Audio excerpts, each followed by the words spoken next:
We're live, baby. Hello, welcome everyone to this week's episode of Hollywood Matrimony Live. We are live on Facebook, YouTube, and Twitter. Make sure you check out our website, hollywoodmatrimony.com. Oh, and we're also on the We just started a Hive Instagram account. and Hive Oops, sorry. at Hollywood Matter. Yeah, we officially have a Hive now. I don't know if that's a good thing to do or a bad thing, but seemed to be where all the cool kids were hanging out. So I thought it's a new platform. Why not jump in at the beginning of it? Okay, we're there. Basically, just seems like another version of Instagram, really. Sounds good to me. Okay, are you ready to talk some movies? Yeah, I think it's like phone only. I don't think you can do anything from your computer. Okay, I'll Which is check weird. it. Well, I was just trying to see like how do we share it? Well, I'm trying to do that right now. Share all the links. So Facebook, Instagram, YouTube, Twitter, and Hive.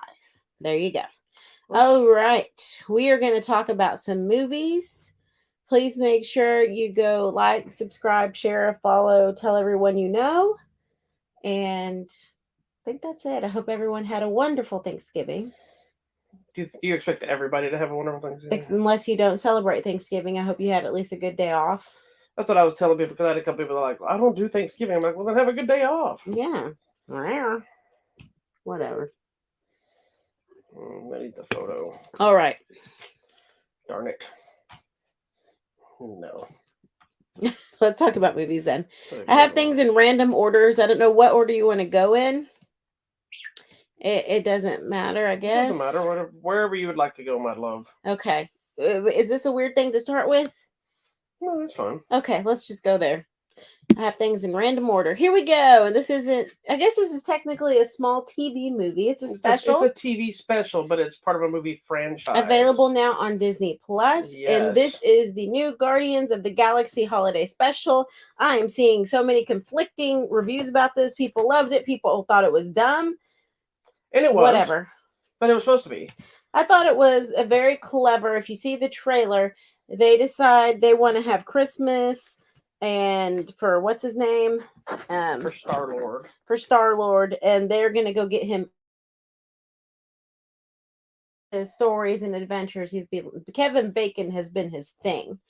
So they go get Kevin Bacon, and of course craziness ensues when you take a unaware human into space.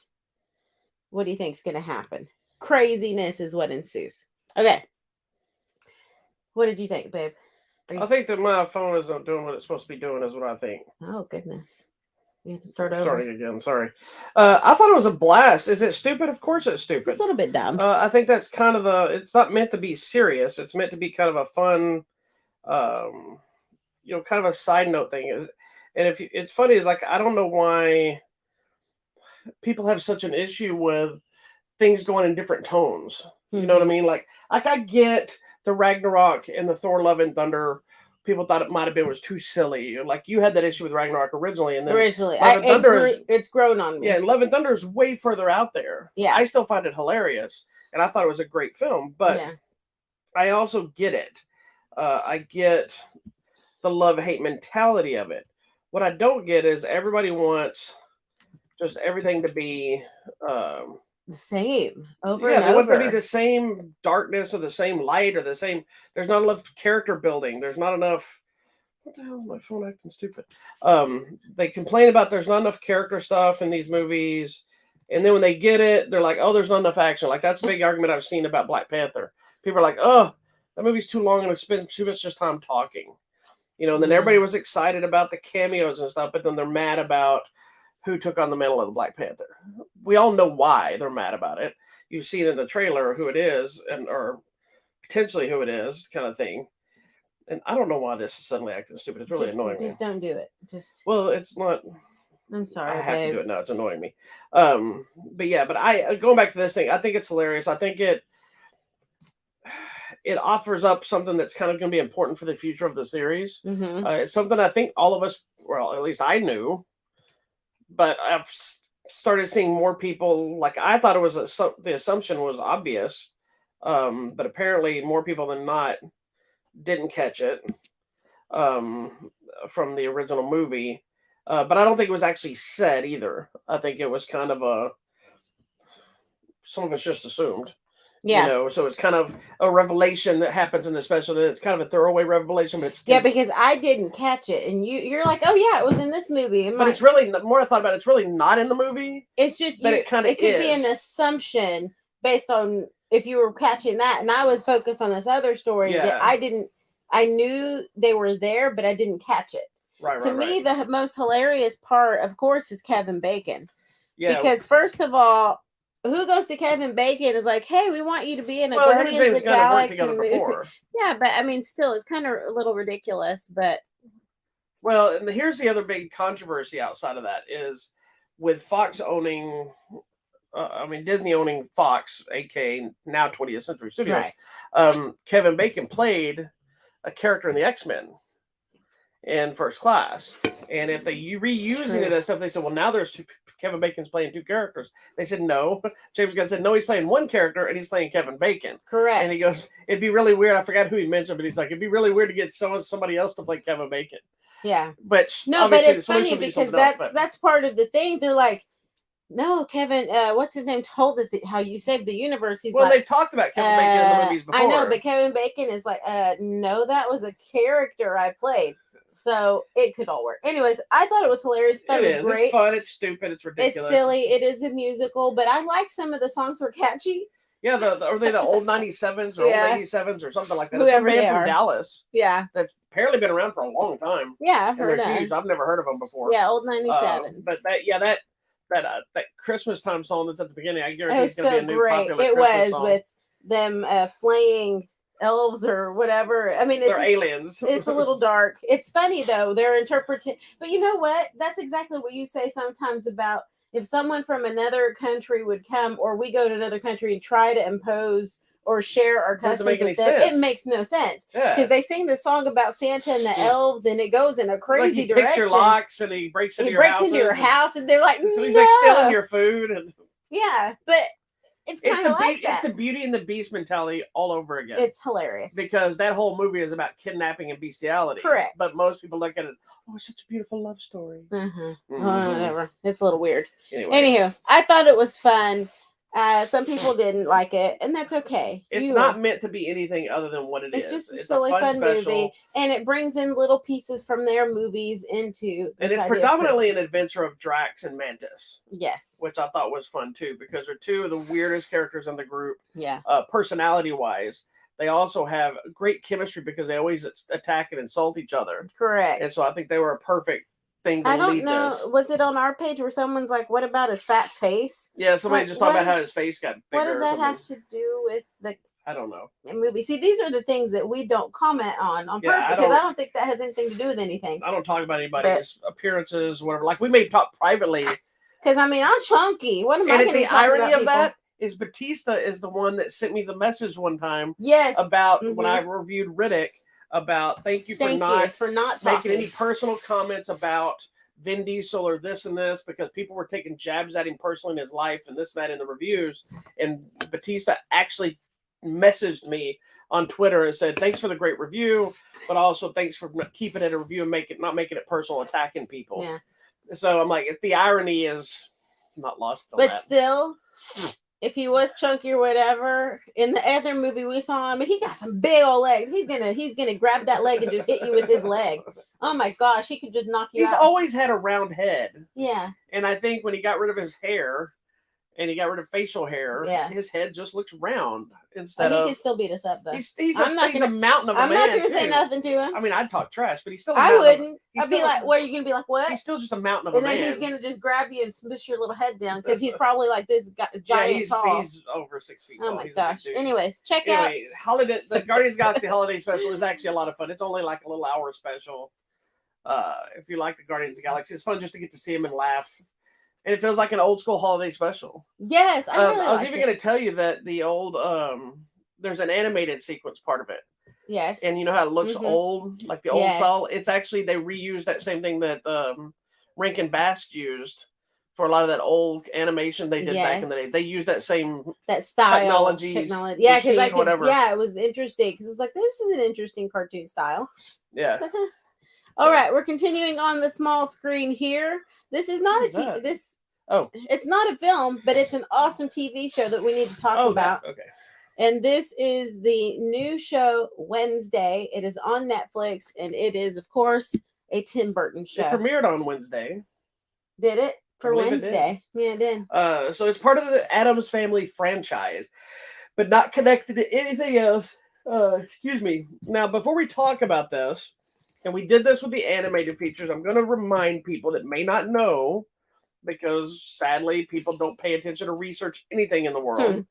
The Addams Family did not start with the black and white TV show. Nope. The Addams Family was a comic book cartoon strip kind of thing. Mm-hmm. And so the look of the characters in the original show do not directly match exactly the characters in the original source material. I love the original show. Mm-hmm. The movies that they made, which I love both of them, they're ridiculous, but I love them. They match more of the aesthetic of the show as well. Mm-hmm. When they made the animated features, which I love both of those as well, they are attached more to the original source material. Yeah.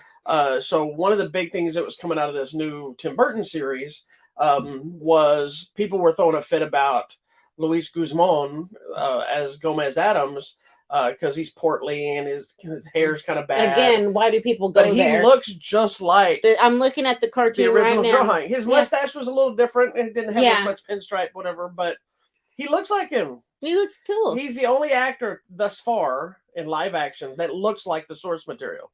You know, Raul Julia and John Aston were more suave looking on top of their behavior. That's kind of the funny part of Gomez Adams, is he's not supposed to look like a ladies' man. Yes. But he very much is. But he is. Him and Morticia are not supposed to match. Correct. And that's why I think it works so great in the show. And they're minor parts of the show. They're not even the main source. It's really about Wednesday, which I love, that we're getting to dive into a different character.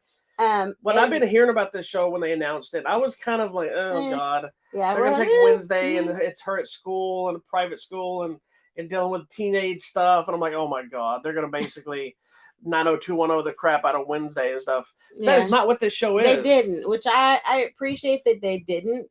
It's there, but they kept her, I think, true to her character's morose, macabre outlook on life, because that's her whole thing. Is she's just like, whatever, yeah, torture, murder. She's the ultimate goth. Total. And I like the school that she's in, and I like the universe we've created around it, that, you know, supernaturals exist and there's a school for them, you know. So she's in an environment of other creatures and things that give us opportunity to explore other things. So werewolves or vampires or witches, just reminded me of, I didn't think about it till after the fact. I believe Tim Burton did in the movie The School for Peculiar Children. Was Peregrine? Yes. Yes. It felt like that same world. So I can see how world. Like, I don't think that movie did really well, even though I'm assuming it was probably meant to be hopefully making more than one. But I can see how that working on that might have given him an idea. Mm-hmm. I don't know if it did. I didn't hear anything about that. That's just my own theory. That maybe that world gave him an idea to, hey, what about taking the Addams Family and putting them in a similar situation and then doing something with it? Because not only we have, it almost has a little Harry Potter-esque universe style to it. A little bit, yeah. Because we have her at the school and all these characters, these monsters, these creatures, and these supernatural beings, if you will. It exists. But the whole show becomes kind of that meets Nancy Drew mysteries. Exactly. And this goes back to the whole thing. We're going to talk about another movie later.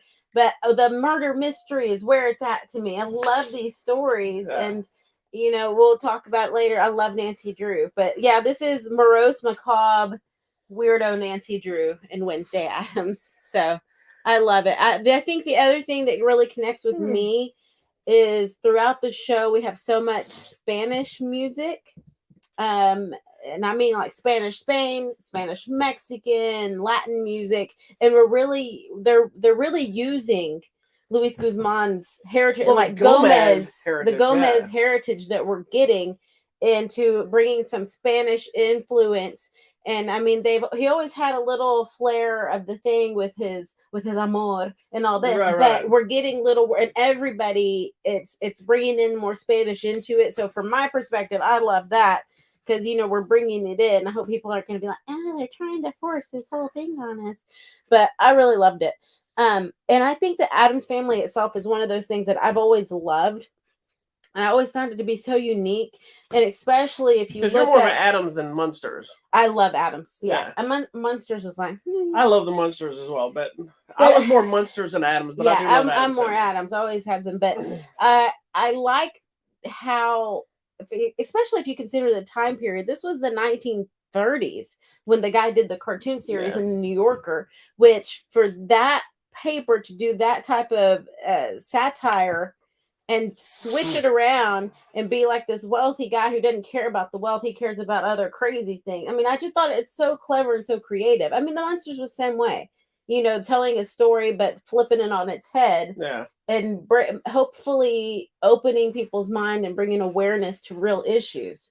So even with the Wednesday show, I mean, yeah, it's a murder mystery thing, but it's about family, it's about love, it's about equality, about finding your place in the world. I mean, It's about dealing with differences, and yeah, and it's also dealing with like the whole parent-child relationship and understanding each very other. And much. like I will give them props that although you get moments that are a little out of character for Wednesday as part of her growth, I like that they didn't oversaturate that to take her away from being Wednesday. Yeah. You know, because they could have easily gave her moments where she smiled and stuff, because there's moments you kind of wait for it, Mm-hmm. and it doesn't really happen. I'm like, she might smirk, but that should be all you ever get And from it's her. funny, and she's like, I almost felt a smile. Yeah, that's how she should be. And she does it. They didn't and mess I love up the it. character. My favorite thing is there's this one little girl that always tries to hug. She's like, oh yeah, hugging's not a thing. And at one point she's talking to someone. She's like, I have now accomplished a half side hug.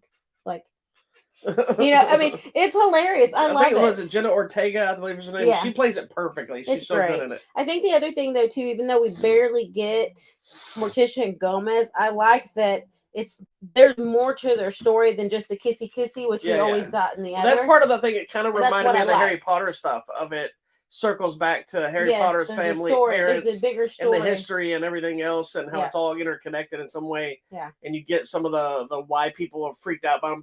But I like too, we're not in a world like you'd be in the show where everybody's freaked out by their appearances. It's because we have the existence. People are annoyed with them because they exist, not, oh my God, what is this? Mm-hmm. Which makes it a better show. We're not dealing with just that same trope of, like the Monsters plays, that's part of the thing that plays up with them, is everybody's freaked out by the monsters, and they think everybody else are weird looking.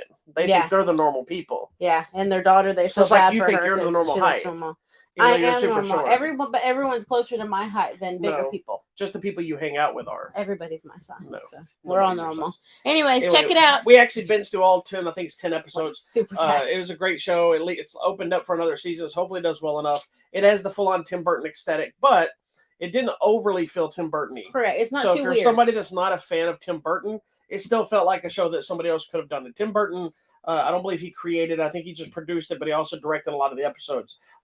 Somebody else actually created the show, so it's not full on Tim Burton. But I love all things Tim Burton, so I was all in on the show before I even saw it. So anyway, it's a great show. Check it out. All right, next, completely different swing. Okay, we'll be bringing this up later. I guess it's coming out on the Blu-ray this week, right? This week comes out this week already. Okay. Yeah, so that's why we're finally going to talk about Don't Worry, Darling, starring Elizabeth Pew, Pew, Pew, Pew, Pew. And was it Chris Pine? Chris Pine. And the one from One Direction. What's his name? Harry Styles. Like, I don't know. Why would I know that? That's the one plays her husband. I don't know that. And it's directed by Olivia Wilde. Yes, it's her good for her. I believe her second film. This film has been met with a lot of controversy leading up to its release. What's the controversy? But it was all kind of stupid stuff. Like, this is the one that everybody was saying that Harry Styles spit on Chris Pine. Oh my gosh! And he said that Chris Pine said he didn't spit on me, and it looked like he might have talked and something came out of his mouth or something kind of thing. There was also some drama in relation to the trailer where talking about cutting the trailer because there's a sexist scene in there, and I think it was something about a woman going down on a man. I mean, a man going down on a woman, but they couldn't show that. But if it had been reversed, it would have been okay. Not physically showing it, but just knowing that the act is happening. The innuendo. I believe that's what it was. Anyway, there's been a lot of stuff happening. Ridiculous. And then originally, Shia LaBeouf was part of this film, and apparently left the project. Then they're saying he got fired. There's been constant things about this movie, but the movie's out, and it's a interesting story. It's you kind of figured it was going to be very Stepford Wives type mentality. The basic premise is about these people in these little town that all seem like what do we decide it was like the 40s, 50s? We're in the 50s, essentially. So it has that aesthetic. We're set in the 50s. It has that aesthetic, and it's very the wife at home time period and cleaning house and cooking and all the wives hanging out. All the husbands go to work, they come back, and everybody's got a automaton kind of, everybody leaves at the same time, day. comes home at the same time. And so you know right off the bat something else is Something's afoot. weird. Yeah, because they're not really allowed to talk about the work they do, and if the wives ask, they're not allowed to ask. I mean, so you find out something weird is happening, but we just don't really know what it is. Yeah, you know something's afoot right away. Something is afoot. I just want to keep saying afoot. A mystery is afoot.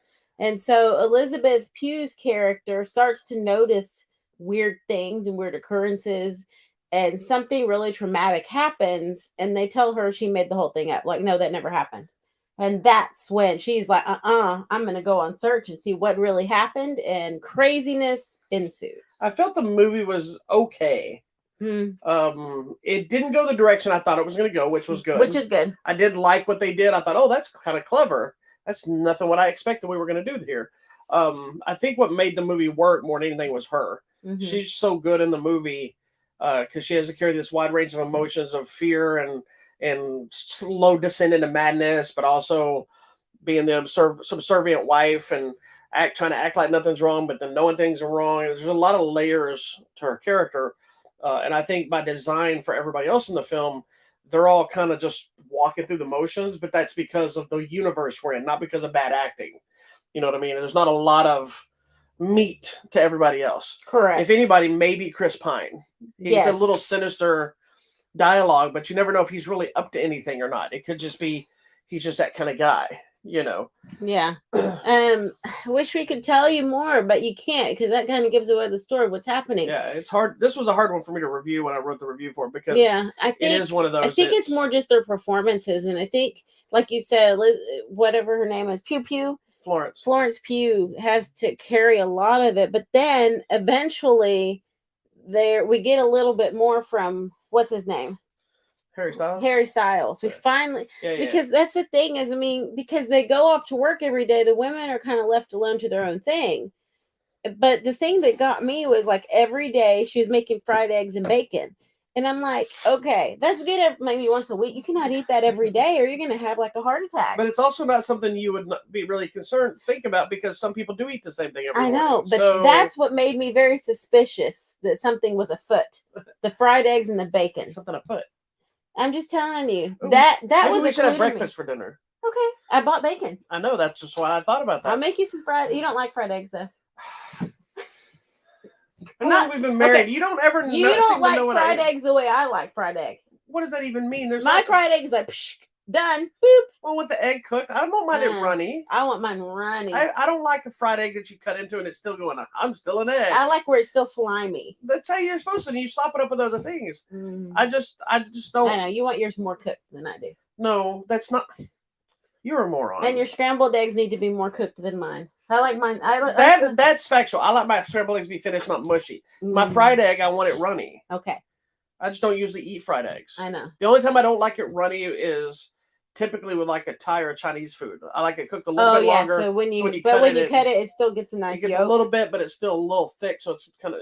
Why are we? Anyway, because that's what made me suspicious in this movie. Well, that makes me suspicious of you, because you still don't know what the hell I eat, and we've been married for a long time. Well, because what happens is you eat whatever I make you, because you're a good husband. This is factual. Anyways, check out the movie. And then when she goes to bed, I eat something else. Don't worry, darling. It's actually a really, really good movie. It is a good movie. We just can't tell you anything because it gives it all away. It is a good movie, but it is one of those that I think you're going to either like or not like. I don't think there's really a gray area down the middle. It is the movie that I believe that Olivia Wilde and Harry Styles started dating because of this movie, but they recently broke up. I was just trying to see, is there something similar that, like, if you liked this, you would like this? I don't know. There probably is, but it also has kind of an original flair to it. It's got original. I thought Stepford's Wives, but I like Stepford, the old one and the new one. Oh, the one with Nicole Kidman. Nicole Kidman. I liked that one. I like the original one You too. probably liked her in Bewitched too. Yeah, where she's like, I Anyway, like moving on. Nicole Kidman. It'll be available this week, I believe, if not already on Blu-ray DVD. It's like I said, it's one of those. It's kind of a thriller, if you will, with some science fiction twisting and period piece stuff and horror elements, and it's got a little bit of everything. Yeah, it's got a sprinkled little in. Everything. And you don't know what's real, what's and not, great where it's going. performances. And I think it's one, like I said, it's one of those you either like or you won't. You're gonna like it.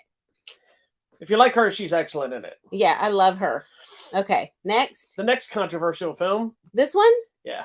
This caused controversy? Oh, so much. A little Disney movie? So much. Okay, tell me. This is the movie Strange World. It's out at theaters now. Which is right now being considered a massive bomb. I saw that. Here's the problem is it didn't make as much money as a normal Disney movie tends to make.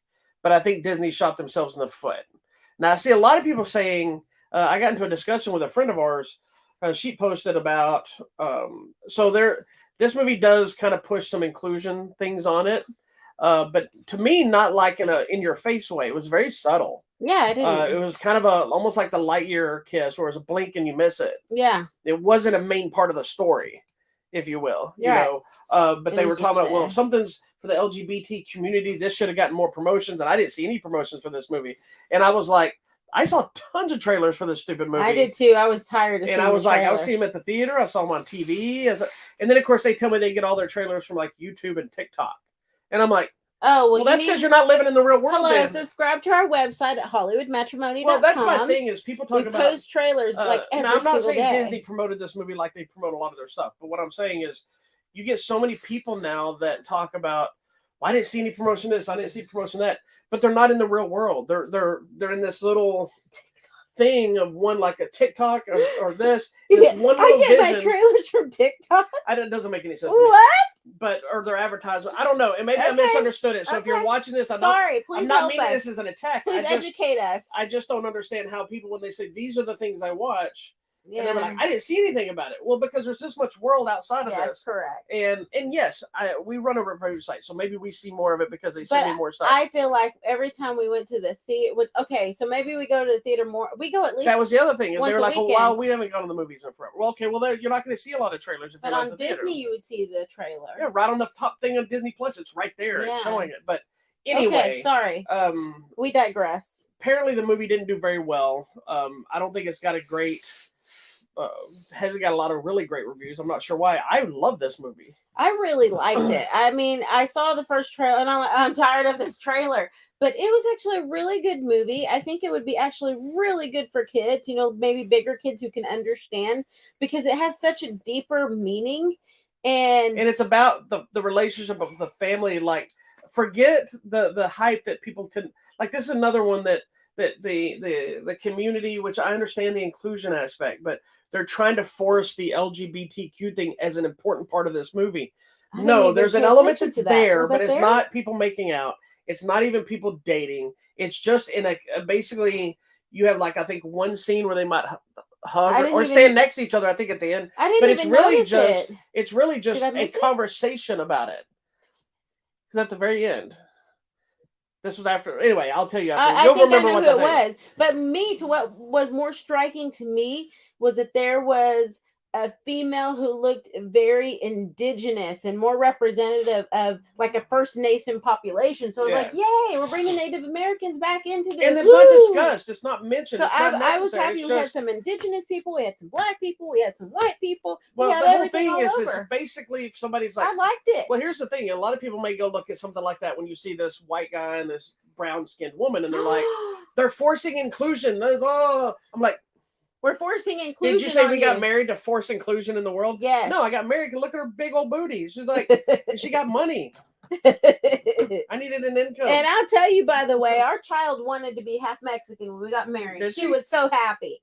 She's not. I know, but she's like, she's still a white person. I know, but she's like, does this mean I'm half Mexican? I'm like, yes, it does. And she eats more Mexican food. That's than okay, I do. But my son, who's named after my best friend, who is gay. Oh no, more inclusion.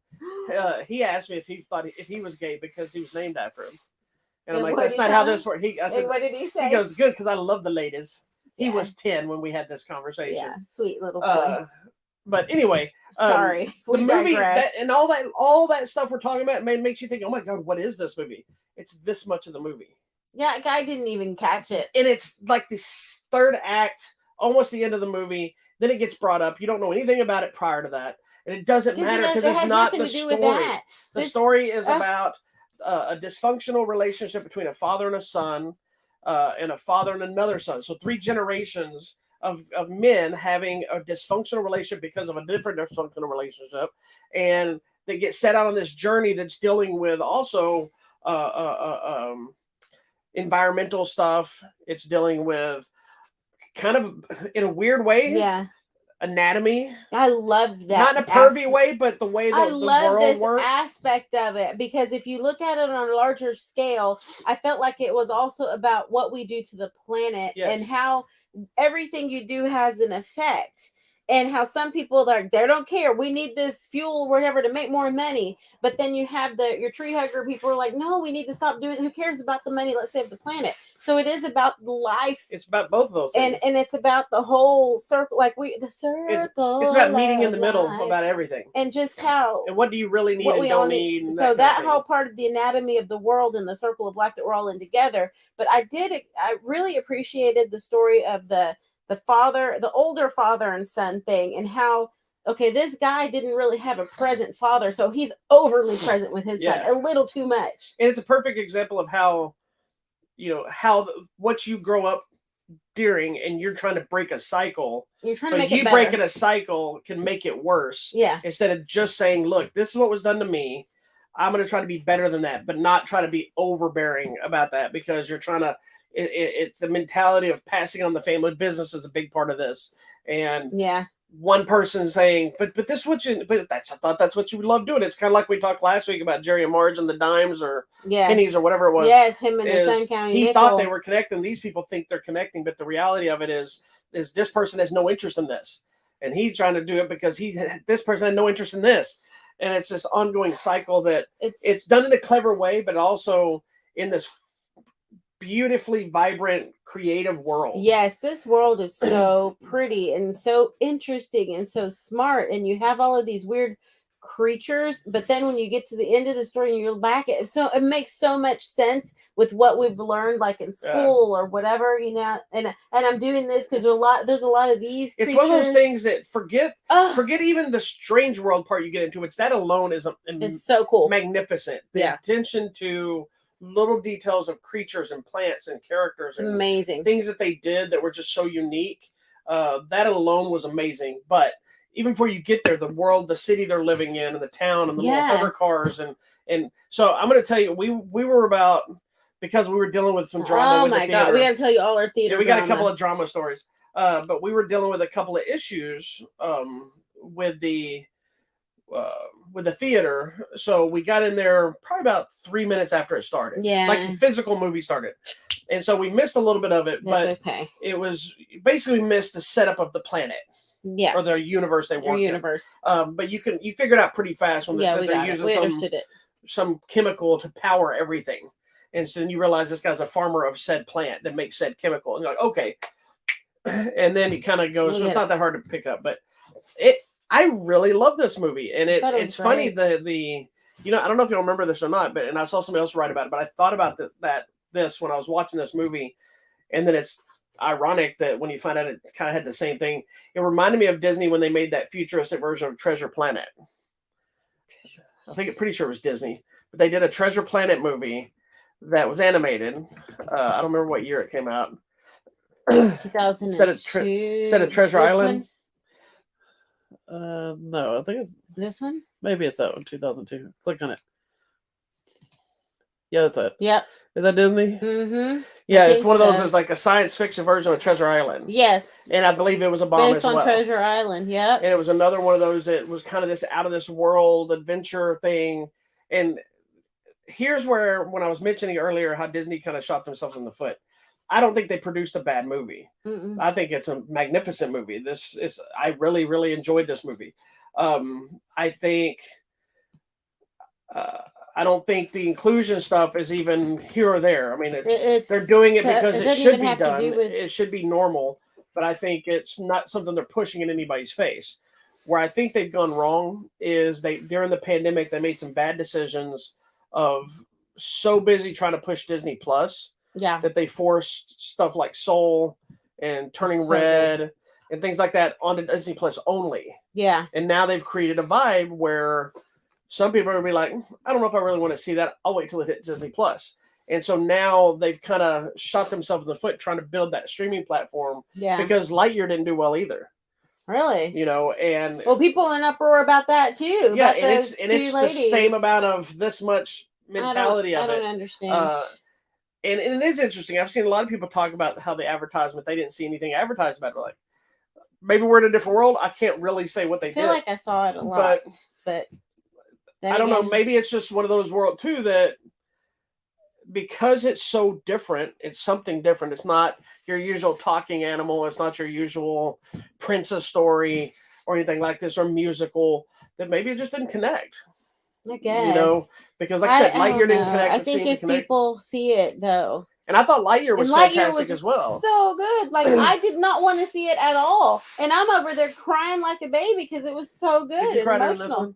I did not cry. This one wasn't as powerful on the but I was just like, oh, I think this they're going there. They're telling that story, like that one of Yeah. those old stories, like the It felt like an old science fiction story. Yes, it felt like movies like in the like one of those 50s. tales, like one of those tall tales, but like the world is this. And I was like, oh, they're going there. Well, you know the So first cool. trailer we ever saw for this, I think, was perfect encapsulated what this movie is.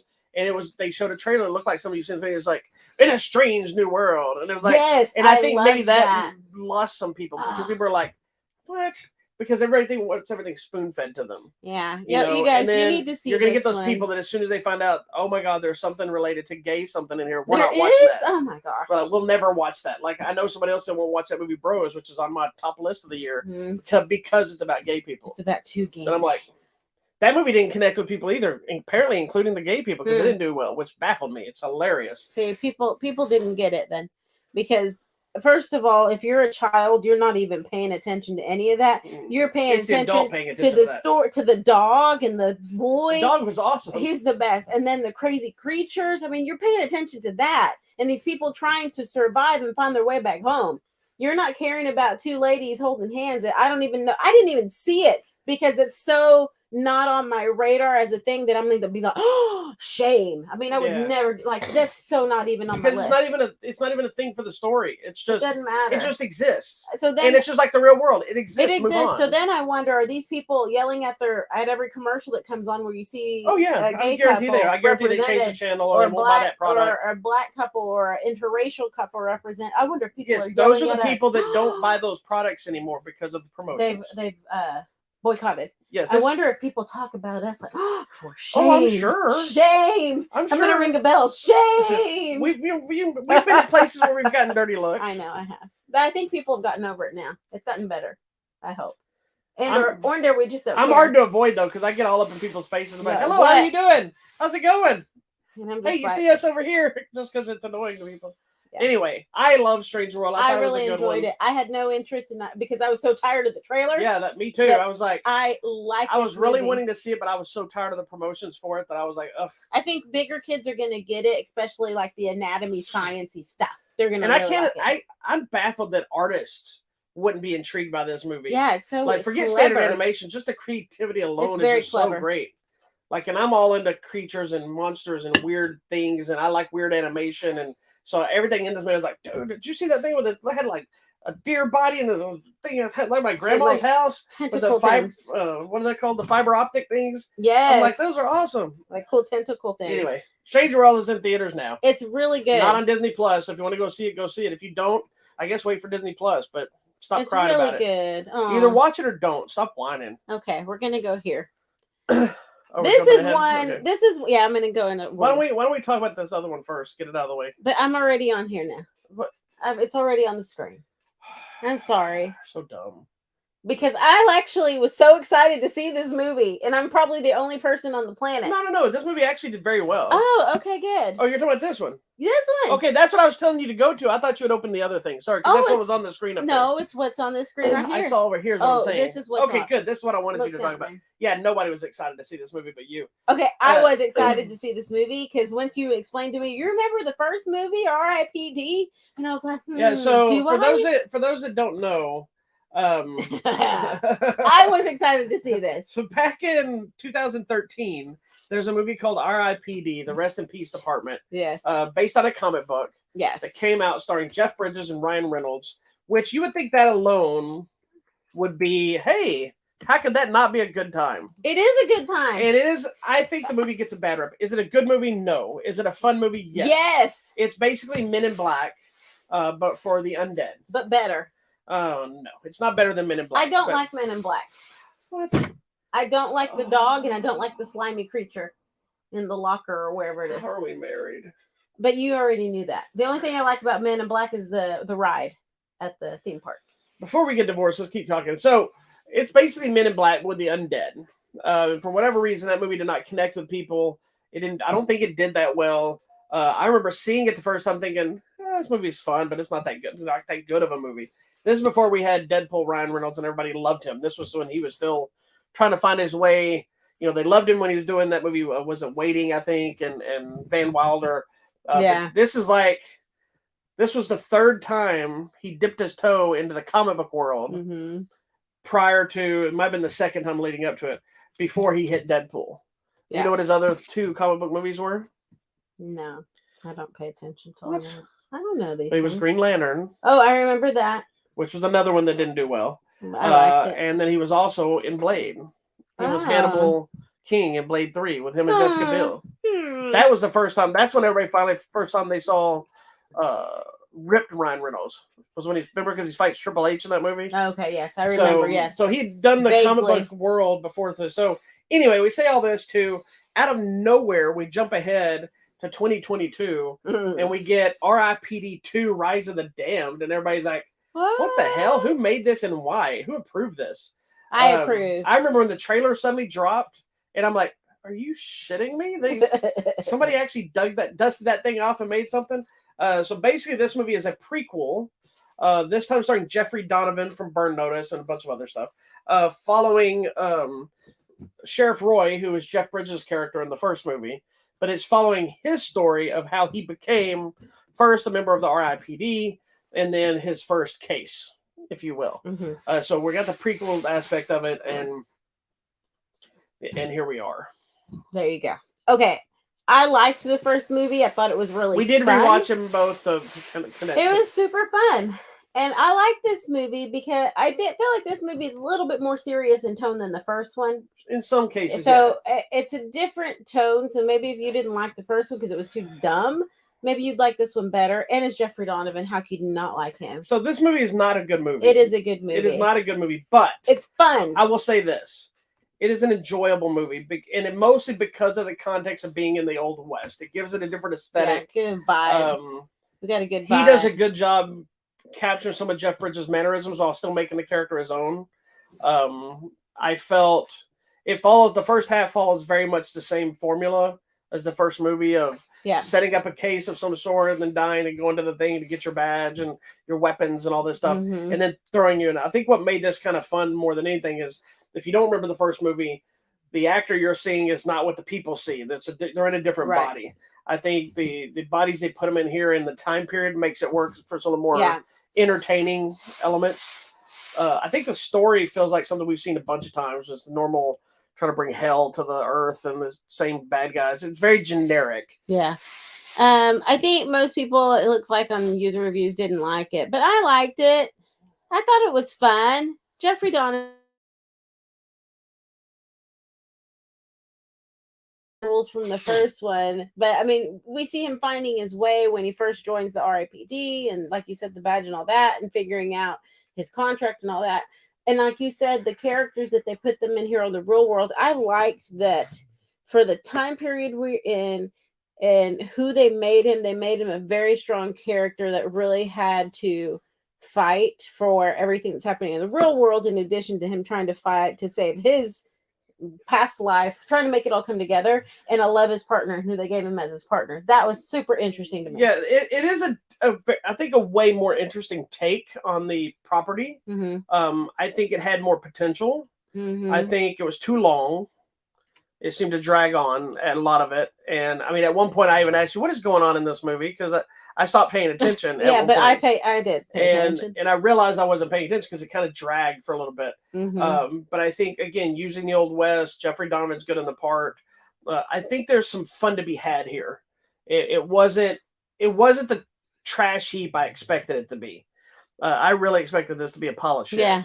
And I came out of it going, okay, well, it was all right. You know, it's not good, but not horrible. Yeah. Oh no. But what I do think is it does set up a potential straight to video franchise that if it did well enough with its Blu-ray DVD release and its streaming, that they can make movies like this with Jeffrey Donovan and do different stories that are kind of smaller. Because this is way smaller than what they did in the original movie, but that was also a big budget release. This one, I think, gives but I think too, for time period, if we're in the Old West, I mean, it's going to be way smaller than in the city with phones and all that access. So I think for the time period, I think it was right on. And like, I mean, if their contract's 100 years, yeah, we have 100 years of stories we could tell. So I don't know. I really liked it, but I liked the first one a lot too. So it could just be me.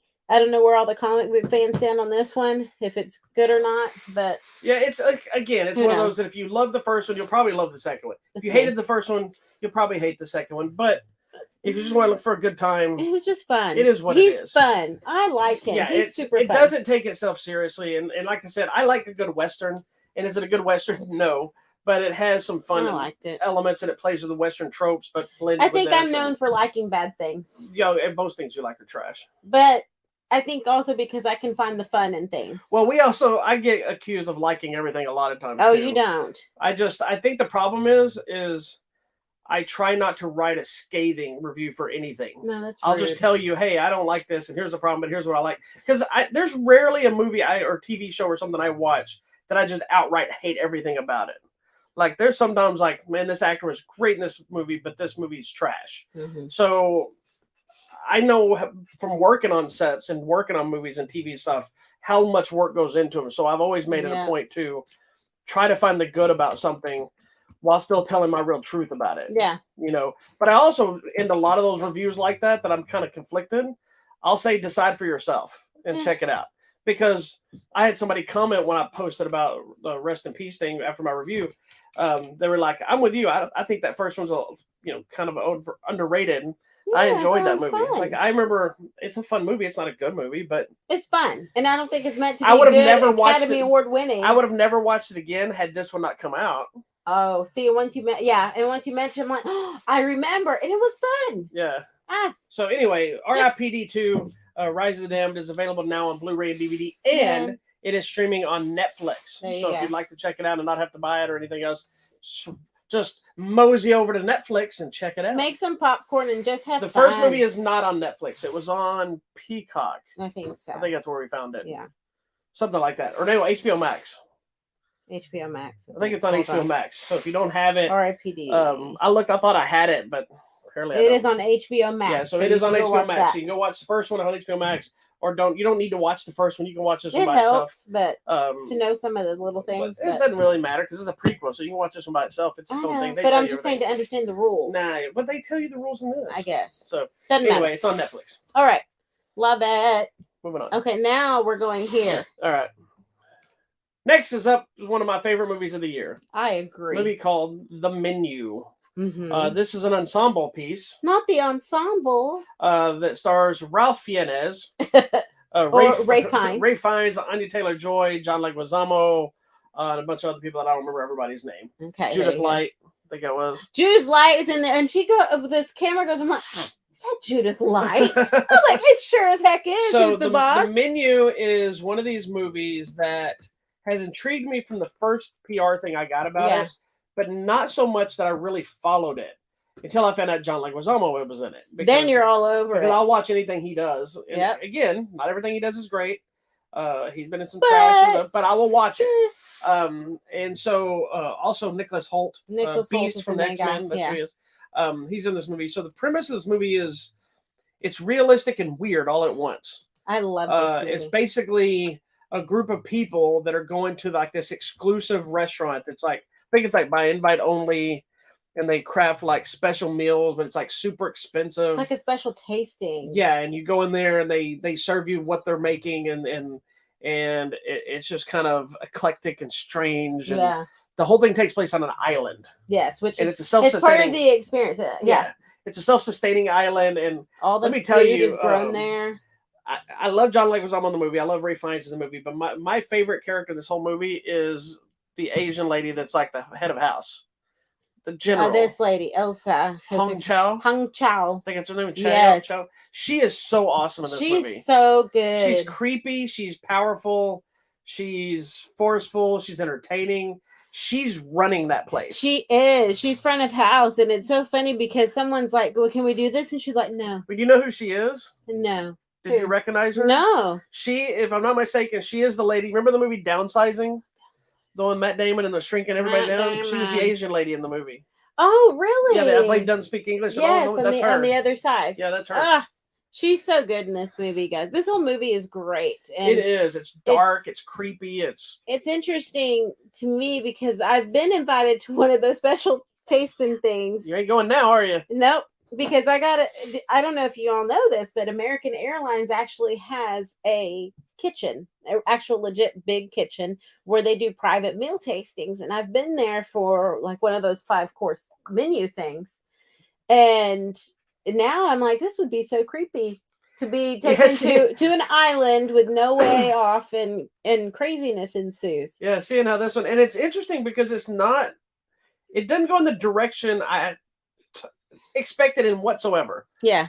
Because I mean, you expected something to be off. Like the moment they get on that island, things just seem weird. Well, and you see in the trailer, there's the one thing where the guy's like, "We're all gonna die tonight." She's like, yeah, we are. It's weird. So, but then even that isn't really clear because for the first, really the majority of it, it all seems just bizarre and eclectic, but normal. Yeah. You know, it's normal food being served. It's not some weird cannibal thing. It's not some weird poison food I thought thing. That's where we were going to go. Yeah, I did too. I thought they were going to be about exactly where I thought it was. People or something. No. But it didn't do any of that. It went so left field. And the whole reasoning is so simple and almost stupid. Yeah. That it's genius. And I think that was the thing. The whole stuff about it was really about the menu. And this is the most fitting title ever. And it really is about each course telling the story. And as each course comes, you start getting the conversations of the different tables and all their stories start to unravel. It's one of those kind of, it's almost kind of plays crazy. Up as not a murder mystery, but a mystery kind of thing because it does everybody, you start understanding that they're not necessarily connected, but everybody has a story and a reasoning of why they're there that day. Yes. And there is some connections and there is some stuff and there's other stuff that has nothing to do with the other people, but it's still like interesting the direction. And and I was going to wait for the show to tell you this, but I'd already told you because I couldn't resist because I knew it was going to be so long before we got to talk about it. But I found it even more entertaining because John Leguizamo hates Steven Seagal with a passion. They did executive decision together and apparently Steven Seagal like slammed him against a thing in a scene like way too hard, like trying to kick his ass or whatever. He's told the story many times. It's really funny. I'll have to find it and let you hear it when he tells the story because then he assaults him or something. But his character is kind of a washed-up middle-aged actor and still trying to be. He said he modeled that entire character in that movie after Steven Seagal, which just cracked me up because thankfully I knew that going in because I don't know if you think back and how he was behaving and how he acted. I could totally see it. Yeah, it looked just like outside of doing Aikido, which he didn't do in the movie. Oh my gosh! Everybody in this movie I thought was fantastic. Yeah, everybody did, and you know, it is a small ensemble, and not the ensemble. I know, thanks, babe, for doing my line. So, and then you do have the thing where it's like the kitchen people and the dining room people, and at one point there's this whole "Are you with them? Or are you with us?" mentality, because it becomes a survival story. But there's just so many stories. Yeah, no one's in danger. It's really weird. Yeah, and every table has their story of why they're there, and like you said, they're not connected, but they are connected in a way. And it's a And there's even an element great of like a movie. couple times I was just like, why are y'all just taking this? Yeah, Why are you just sitting there? But then you also think about human nature and the curiosity and the fears and the different things that kick in of. but that gets mentioned. It's like no one ever tried to leave. Yeah, Like they say that. Yeah, like it's like if everybody had gone at once, it's that whole stopping the crazy guy on the plane. Yeah, it is one. It will be on my top 10 for this year. I Yeah. thought it was that good. It You do have to stick with it because it takes its time to unfold, not in a boring way. I found No. every moment It was interesting and intriguing. It was intriguing. I think it's visually beautiful looking, and It is. kind of, even though it's creepy and dark. Yeah.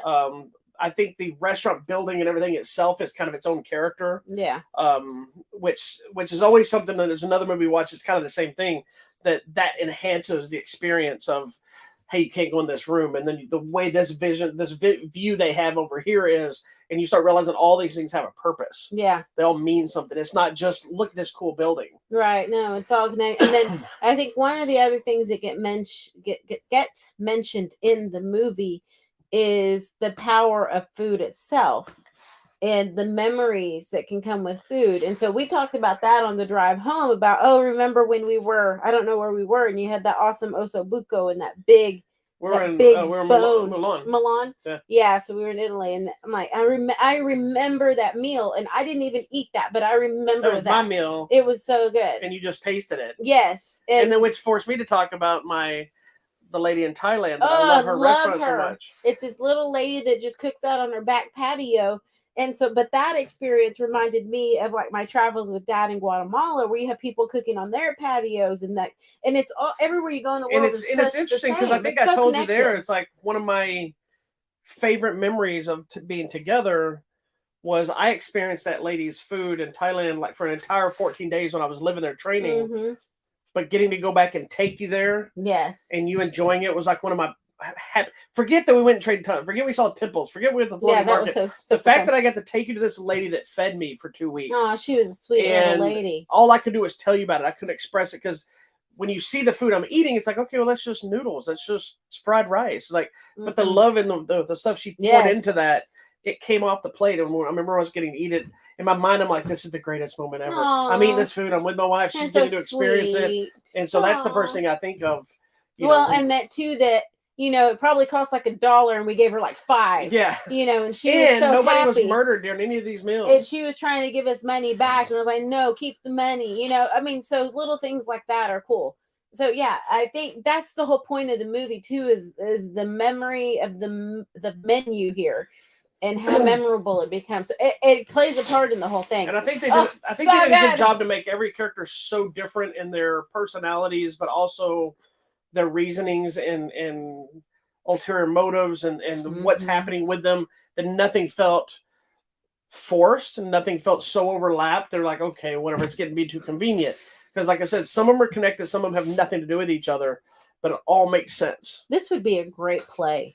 I agree. It could be easily done. They could spotlight this table about this and this table about this, and to go to the chef, and then you get the little scene over here with this lady. I think it'd be great. Anyways, it's great. One of the things, I don't know why I was drawn to this guy, Arturo Castro, because he was in his table over here, and he just looked like something like, who do you look like? Why do I know you? Oh, he's been in a bunch of shows. Yeah. Do you know he's from Guatemala? That's why I love him already. Is that why you love him? That's why I love him. But I remember seeing him from the Broken Hearts Gallery is what I went and looked through his thing. He's done a ton of stuff.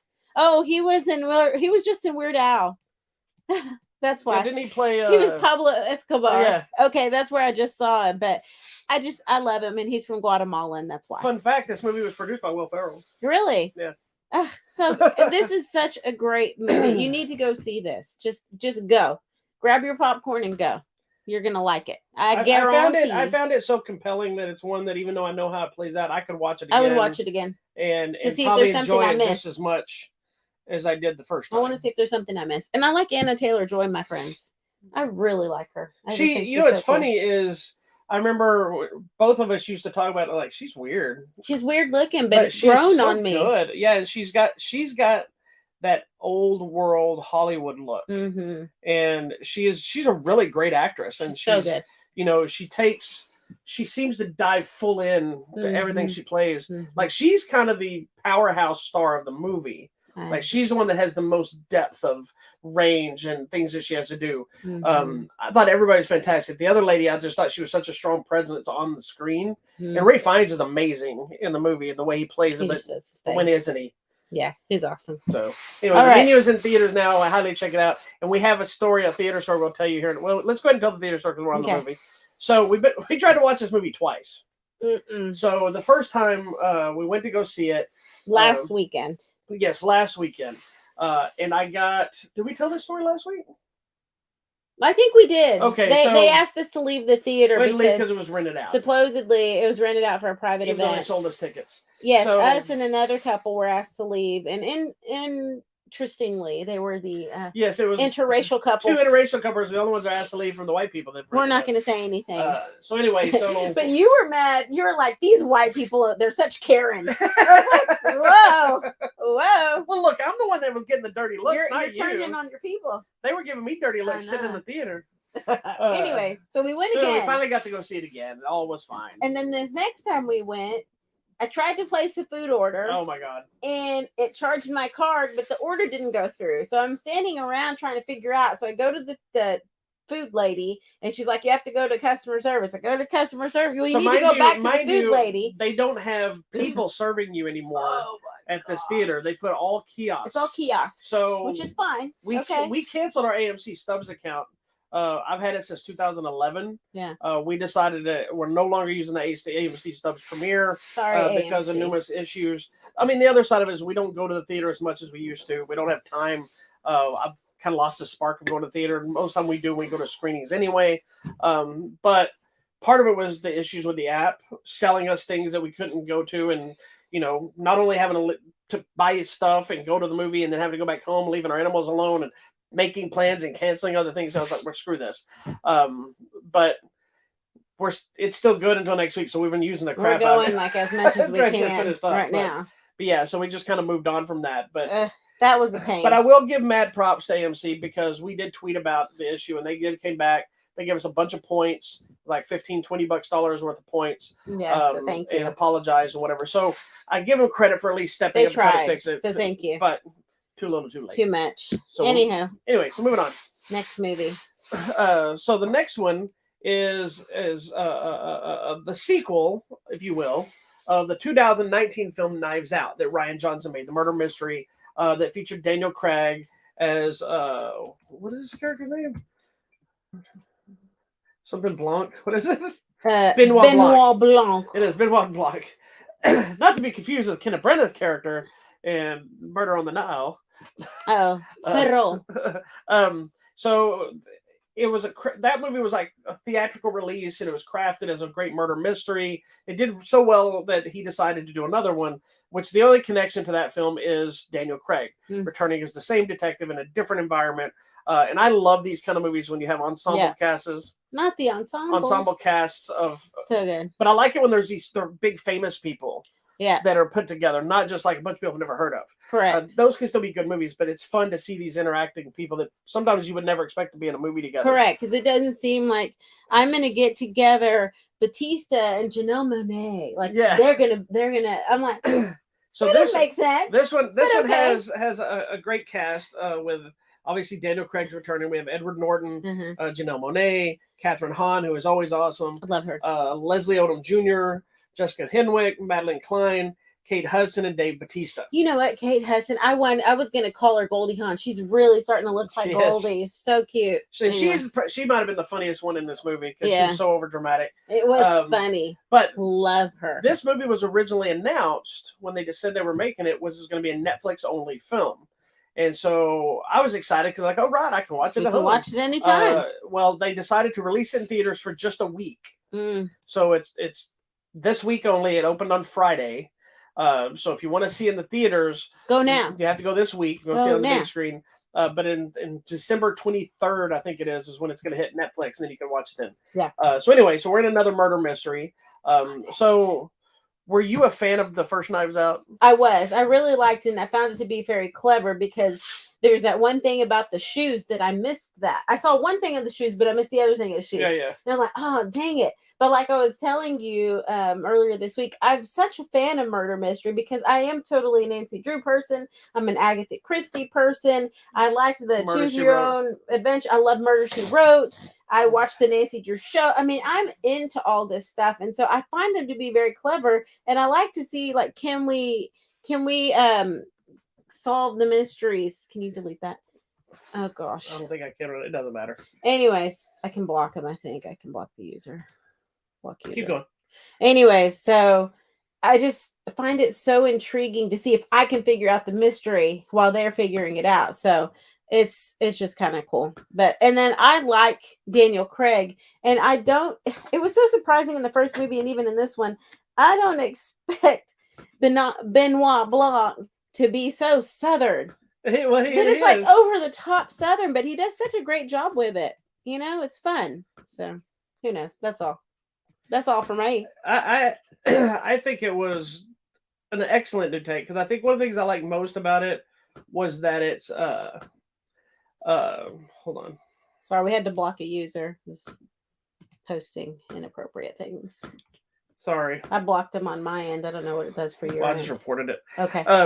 What I found interesting is they took a completely different direction with the story this time. Instead of just going through a very straightforward, a murder has taken place. Yeah, like the first movie starts with a murder. Yeah. This one takes a long time before there's any kind of murder. But there's so much intrigue going Yeah, there's a lot of before we setup even get and to everything that. else. Because, like you said, this weird eclectic group of characters, they all are connected, they're all intertwined, but they all have backstories. And I love when you get a good movie and you're going through and then suddenly it has that clue moment. It's like, well, it could have been this, and you go back in time and you kind of catch up and you're like, oh, so then suddenly your list of suspects has grown, you know. And I like that it makes fun of itself, and they're like, well, this doesn't happen in Clue, and he's like, oh, that is such a horrible game. Right, you know. So it's fun so because clever. of the setup. Every character is interesting. Some of them are annoying by design. Batista is hilarious. So good. He's like an influencer, and he's an influencer that has to carry a gun everywhere he goes, and he's just awesome. I almost said Goldie Hawn. Now that you said that, I'm telling you, Goldie Hawn is in my head. Sorry, Kate Hudson. Kate Hudson was like super over the top. Like there'd be moments it cuts her, and she's just like, ah. But she was like doing her diva fashion model stuff. She was so good. Yeah, it was. She's like, really good at it. Edward Norton. I love Edward Norton, even though. And I don't really. You don't really like. I think Edward Norton's such a brilliant actor. So weird. What's wrong? So weird. He just seems like a weird human. He's the one. I feel like he's really weird like that in real life. Like just very like. Eclectic. He's the one sadness I have that didn't continue with the Hulk because I loved him as the Hulk more so than Ruffalo, but Ruffalo's fine. I liked the other guy that nobody else. You like Eric Bana? Yeah, I'm the only one. I love Eric Bana as an actor. That movie, I loved Hulk when it came out. It does not hold up very well. I love Edward Norton. I think he was a much better Hulk variation than Ruffalo, but I do like Ruffalo. Don't get me wrong. Ruffalo's a great actor. I just would have preferred Edward Norton to stick with it. Anyway, doesn't matter. Just like I would have preferred Terrence Howard to stick around, but that's a whole other argument. We don't get involved in that. But I think everybody here was well represented. They brought something fresh and new to their characters. And much like the other movie I was talking about earlier, this whole building in they're on an island again, but this whole building is a character all its own. It is. And it's amazing architecture. It is. Beautiful to look at. So at. cool. But I don't know if I would live in a glass house where everything is see-through. Because you talked about that before, where I've talked about having like, oh, I'd love to have just a big glass thing, but you're like, I don't want anything see-through. I guess if you have that film where you can see out and they can't see in, then yes. I just want everybody to have to see my butt. No. I think one of the things I really liked in this too was Catherine Hahn, how she's kind of like your everyday soccer mom. And, you know. Which was funny because she was the least over the top character. And normally she's the most over top and everything. I know, but I liked that where you get like Kate Hudson comes in wearing like the super tiny little bikini, all like and Catherine Hahn's wearing her mom one piece trying to cover her belly and her cover up. And I mean, because that's how real life works. But they bring it up, they're like, oh, soccer mom turned whatever. And you know how Kate Hudson's character is like way over the top that it gets her in trouble. And so each person has their thing, but there was more to it than that still. Yeah, You see the they bring outward thing, everybody in this but movie there's is another kind of from a layer. different world, Yeah. but they're all friends Mm-hmm. before they ever got there, so they have a connection. But there's obviously some bad blood, Yep. and you don't know what the bad blood is. And that's the other thing I thought was clever about this one is like we get to where the thing starts going, like the murder aspect of it, and then all of a sudden it's kind of happens and it's over like right away, and you're like, well, what is this movie going to be about then? Mm-hmm. You know, and then it goes in a whole new direction. And I like that. And then all of a sudden it's like, I'm sorry, I mean, but it gets to this point in the film that all of a sudden it just kind of stops and it flashes back to what's really going on. And you're like, clue moment. It's you're the like, clue moment. What? Like that. I honestly didn't see that coming. I didn't either. Because I thought it would have been someone else that got in there. Like, I thought something different for a reason. I don't know why. But the other thing, too, is you have your main ensemble. Then you have a secondary group of characters that are kind of suspiciously there and awkwardly forced into the group because there's like 2 or 3 people. You know, these other groups. There's one character that goes through the movie, and his whole lines in the whole movie is he walks by. It's like, I'm not here. I'm not here. And you keep waiting for something to happen with him. I love how they used him. And I'm like, there has to be something there. And then you have the assistant, then you have the girlfriend. So you have that whole secondary layer of people. They're like, these people could be it. Like it could be them. So it really throws you off. And I feel like this is one of those that I didn't just figure it out until you kind of go back later and you're like, oh yeah, I should have just figured it out. But anyways, I thought it was really good. Now I liked it. I liked the whole thing. I did too. I don't know if I would want to, if I'm going to put it on one of my favorites of the year. I haven't decided yet. It could fall up there because it's another one I would watch again, even knowing how it plays out. Yeah, I could still see myself still enjoying it. Yeah. I hope he keeps making it because there's an idea he said for a third movie. Obviously, it's going to depend on how this one does, and it did really well for being a limited release for just a week. It's just funny to see James Bond do, and I don't know if you've noticed how he carries himself in this movie compared to James Bond, because he has a stance in this. He's way more everyman. Well, but too, like his pants are here, and he kind of does like this little hunch thing. Yeah. And James Bond does not do that. No. Well, that was the whole thing that he said that when he agreed to do that last James Bond movie. Spoiler alert, that he's like, I'm not doing another James Bond movie unless we kill him, because he wanted to be perfectly done with it. And there's no way they could try to coerce him. That's a lot of work. It's a lot of physical work. I think he has a blast playing this. Yeah, because it's a little more relaxed. It's that weird Southern tone. It's the way he looks. Sometimes he's a buffoon, and other times he's a genius. Yeah, and it works together perfectly. It works. Absolutely. He's fun to watch. So. Anyways, I would like to see Benoit Perot fight. Oh my gosh. Check it out. It is in theaters right now. Just for the week. And it will be on Netflix in December. Netflix soon. Stop making so much noise. I'm not making any noise. You're making lots of noise. Thank you. That's making noise. All right. Well, stop doing all of that. I'll do whatever I want. I'm in charge of myself. What? All right. Tell me what's happening over there. Oh, our giveaways? If you want to do that. I thought what we do next? No, DVDs. Well, I always get out of line. I don't remember anymore. There's not a ton coming out this week. Usually coming straight out of the holidays. It gets a little slower. Ghost, the TV series, not with Patrick Swayze, but the one that you watch with the iZombie people. Ghost. Season 1 is coming out. Westworld, the complete 4th season, which I believe became its final season. Oh, did it? It's coming out. I'm behind. So. There's a movie called Detective Rogue Knight. Or they wrote this wrong. Detective Knight Rogue, which I don't know if this is the sequel or the first one, because apparently there's like a trilogy of this thing with Bruce Willis and we'll have to go watch that. I don't know who else in the movie. It doesn't matter. Moving on. Emily the Criminal with Aubrey Plaza, which was getting a lot of buzz at one point. I didn't get to see. I want to check it out. Or Sherlock Hound, which is getting a complete TV collection. So I don't know what this is, but apparently it was a TV series. But about Sherlock Holmes as a dog. That's awesome. And then there's some other random stuff. Okay. Coming out. If there's anything. Oh, that's all the big stuff, I think. Okay. There's a few TV shows like The Offer, the Godfather miniseries thing that they had is coming out. Mm-hmm. Peacemaker's coming out, if it's not already out, the first season, that kind of thing. Okay. So coming out online or at the theater. So Tuesday, coming to video, demand, and digital. It's a movie called Battle for Sapin, I think is how you say it, and it's Casper Van Diem and Luis Mandalore in an edge of your seat World War II epic. I laugh anytime Casper Van Dien's in anything. But we're gonna watch it because I We're like the not. Mandalores. We aren't. This is a Fathom event, so maybe near you somewhere on Tuesday. It's called It's Christmas Again. Oh, God. It's we know? about these people, and somehow he's transported to Bethlehem to the night in which Jesus was born. So it's called It's Christmas Again. Coming out Wednesday, November 30th on Netflix. My Name is Vendetta. I'm assuming this is something we will be watching. This is about a daughter and finds out that her father has been involved in something very secret, and it gets exposed because she posts a photo of him on the internet, and then people find out that he's been hiding a dark past, and they come to find him. Don't ever post pictures of people on the internet without their permission. Also coming on Wednesday to Disney Plus, it's Willow, the series. I know somebody over here is going to be excited. I've already seen the first 4 episodes of the show.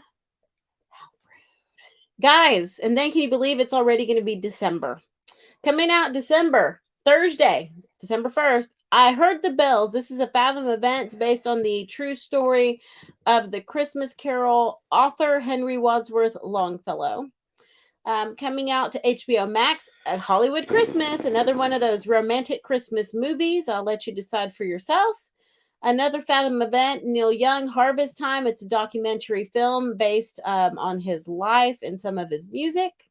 Coming out to video, demand, and digital. Catfish Christmas. Is this about being catfish, or is that about eating catfish? It's about being catfished, Okay. an online date. Things take an unexpected turn because her prince that she thought she was going to be ends up being one of her childhood best friends. And they end up falling in love. Probably so. Happily ever after. Coming out on Friday. Things to look forward to.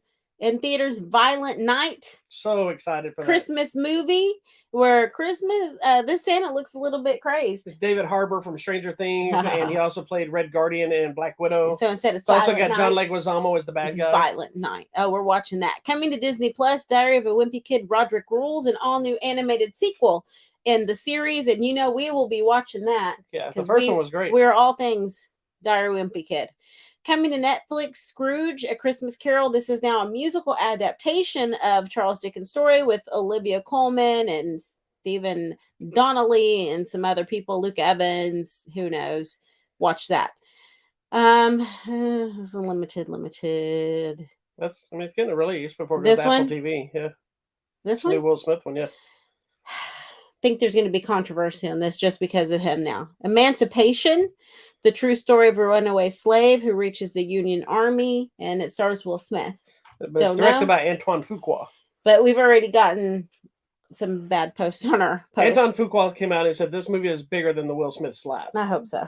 And he's referring to the context of the story and what it's about. And yeah, but on our site, people are like, nope. Yeah. So I'm like, ooh, don't know where we're at with that. Coming to Netflix, Lady Chatterley's Lover. I can't believe they did a remake of this. I know. So, oof, I used to watch Lady Chatterley's Lover all the time. If you're into that, there you go. All because it was more of a porn. Like you shouldn't be watching. Yeah, it was like that's where I could get They played it on HBO all the time. I believe it was when first got cable. Okay, coming to Netflix is this documentary, and it's called Senior. And it is following Robert Downey. Oh, it's the one about his dad. Yeah, so it's Robert Downey Jr. following his father and the relationship of father-son. His dad died not long ago. Yeah, so I think it's going to be an interesting documentary. His dad was a filmmaker. Yes, I know who Robert Downey was. I didn't know if you know. So, if you're interested, it's on Netflix. It's called Senior. It'll be coming out this Friday. Also, Friday coming to Hulu, Darby and the Dead.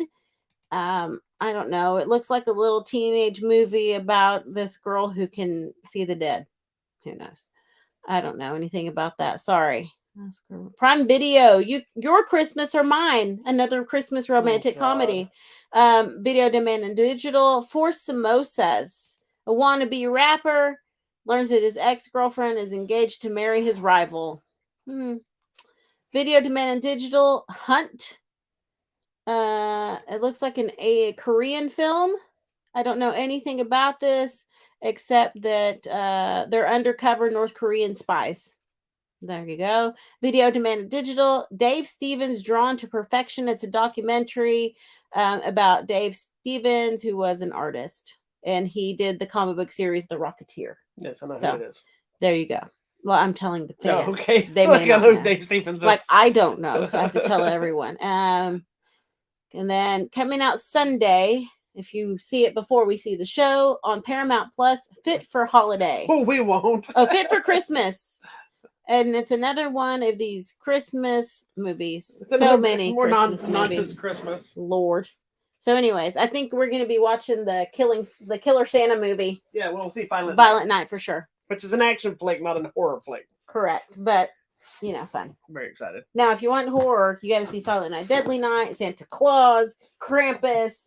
What else? There's so many good horror Christmas. We're going to have to watch some. So good. There you go. Tell me, baby, about the Contestos. Have you ever seen, I think it's called just Santa Claus with, or maybe is that one Santa Claus? One Goldberg, the wrestler? I think so. That's the one I was saying, Santa Claus. That's a great movie. Silent where his sled is pulled by a buffalo, if I remember correctly, instead of a reindeer. So as far as giveaways, is that what we're at? Yes, now we're done. We got copies of Alienoid to give away, which I believe is a Korean sci-fi action flick. 3,000 Years of Longing, which we talked about on here already. One of the movies we talked about today, we have copies of Don't Worry, Darling, as well as still a couple more copies of Easter Sunday, as well as one more copy of Casablanca on 4K, and a copy of The Witch 2, the other one, not to be confused with the last one. Okay, there you go. All right, that's it for today, my friends. Thank you so much for watching this week's episode of Hollywood Matrimony Live. Can I interrupt you for a second? Go ahead. Sorry. I'd like to actually give some shout outs. There's been a couple of deaths in the Hollywood world just recently. Both of them have kind of hit me hard. One of them been bothering me for a couple of weeks now, but the death of Jason David Frank, who was most popular as Tommy Oliver, the Green Ranger, the Power Rangers, probably the face of Power Rangers since the 90s when the show started.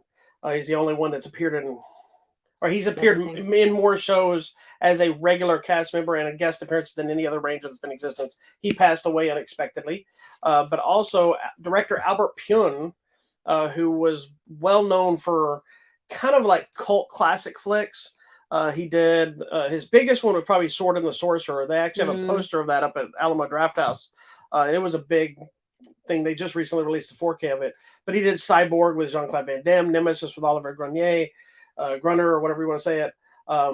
He's done a ton of movies. He did the original Captain America movie that kind of got lost in the shuffle. But he had been fighting dementia and I believe scoliosis and some other things for years. And he just passed away yesterday. I wasn't like friends with him like on a case, but we talked numerous times via Facebook, via emails. I was a big fan and it was always very nice to me. So it was very sad. Aww. Sorry about that. That's okay. Well, as I was saying, go check out our website, HollywoodMatrimony.com. We are on Facebook, Instagram, YouTube, Twitter, and Hive now at Hollywood Matter. Go find us. And make sure you check out the contest button on the website. Follow the instructions on the contest or someone here gets very upset. Follow the instructions. Thank you. That's it, my friends. I'll see you next Sunday for an all-new episode of Hollywood Matrimony Live. Peace, love, and chicken grease.